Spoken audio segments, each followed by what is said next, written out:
Indian സമ്പദ്വ്യവസ്ഥ പരിഷ്കരിക്കുന്നതിൽ മികച്ച സംഭാവനകൾ നൽകിയ മൻമോഹൻ സിംഗ് 1932 അവിഭക്ത ഇന്ത്യയിലെ പഞ്ചാബ് പ്രവിശ്യയിലെ ഗ്രാമത്തിൽ ജനിച്ചു.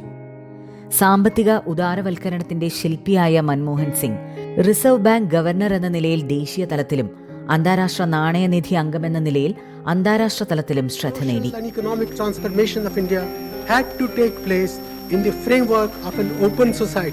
Committed to parliamentary democracy and the rule of law. 2004 ഇന്ത്യയുടെ പ്രധാനമന്ത്രിയായ ഇദ്ദേഹം കേന്ദ്ര ധനമന്ത്രി, ആസൂത്രണ കമ്മീഷൻ ഉപാധ്യക്ഷൻ എന്നീ പദവികളും വഹിച്ചു. അടിസ്ഥാന ജനവിഭാഗങ്ങളെ ശാക്തീകരിക്കാനായി മികച്ച നയങ്ങൾ ആസൂത്രണം ചെയ്തു. ഉദാരവൽക്കരണത്തിലൂന്നിയുള്ള മികച്ച സാമ്പത്തിക നയങ്ങളിലൂടെ രാജ്യത്തെ മുന്നോട്ട് നയിക്കാൻ അദ്ദേഹത്തിനായി. ഇന്ത്യയുടെ ചരിത്രത്തിൽ സുവർണ ലിപികളിൽ എഴുതേണ്ട ഏട് തന്നെയാണ് മൻമോഹൻ സിംഗ്.